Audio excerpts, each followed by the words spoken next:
Okay, have you ever wanted to know the difference between three pretty much DIY mid-size scanners? This is kind of a pretty good review of them. So let's start with this one. This is the one I bought most recently. The only reason I bought this one is because neither of the other two have the new DOIP protocol, which you need on the newer Jaguars, Land Rovers, Volvos, things like that. So this is one I've just bought, £420, the Thinktool 689BT. I also bought the TPMS scanner with it for £80. So to compare that to my old Maxi Pro, which also has got the tyre pressure monitoring, versus this Topdon Phoenix, which as you can see is a much bigger device. But again, if you look at the price differences, this new one I've got there, 420 quid, we'll call it 500 if you're including the TPMS.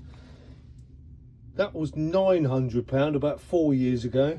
That was 1,050 about 2 years ago. The reason I got this one is the first one I got, very capable machine. The reason I got it, it had bi-directional scanning. At the time, the MX or the cheaper one didn't have bi-directional, which I believe it has now. That's a very capable tool, and of course the TPMS was a very good addition. The reason I got this one is it's got a bigger screen. This has got the topology on it, so which neither of those two have got. But that isn't this Topdon Phoenix Plus, astonishing bit of kit for the money. It really is. The main reason I got it, it actually does the iDrive BMW service writing. But weirdly, this little thing here I've got here also does the BMW iDrive writing. Now I've run this one on 5 or 6 cars now I've got in the fleet, and this is a ridiculously good tool for the money. It really is. The speed that it can certainly do VWs, it's got a thing called a fast scan. It literally does the VW scan probably 15 seconds, whereas these two would take 2-3 minutes to do that. So it's really a review on this little thing. The only thing downside I've got to so far is it seems to have a smaller battery than the others, but even so, this little 689BT is an amazing bit of kit for the price. I mean, look at there's the price there, look, and it does everything these two do, plus more, I think, as well. And of course, it's got, if you look over here, it's got this dot connection here, which means you can actually do the DOIP protocols, which, as I say, neither of these two can do. So again, look at the price. The Phoenix was over 1,000.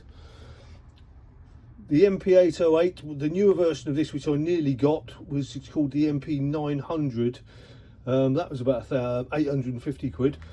But I say, if you just want a general all-round scan tool, I mean professionally as well, I think this one's really good. For 420 quid, I'm telling you now, that little Thinktool 689BT is unbelievable value. I'll give you more updates as I go along, because obviously I've been using these two for about 4 or 5 years now. Again, if you want a topology map on it, that one there is the one to go for. I believe they've got Phoenix Plus 2 now, which is even cheaper, it's about 900 quid. But it doesn't have the DOIP protocol, which you're going to need for these newer cars. Yep, so I'll update you on the further ones I've tried it on so far. Is the fleet of cars I've got: 2019 BMW 330e, a VW Beetle 2014 convertible, Mercedes SLK 2005, Citroen C1, Toyota GT86. I've tried it on a whole load more cars. Something else that's interesting, as I found, for all you C1, Igo, Peugeot 107 owners, neither of these two will pick up the VIN. Neither of them will. But this one does, but only if you put in, it's a Citroen C1, but put it in as a Toyota Igo, and it actually pulls the VIN up and gives more detail than either of those two do. Yeah, so if you've got any questions, ask me, but I'll update you as I go along. But so far, I've been really impressed with this Thinktool 689BT.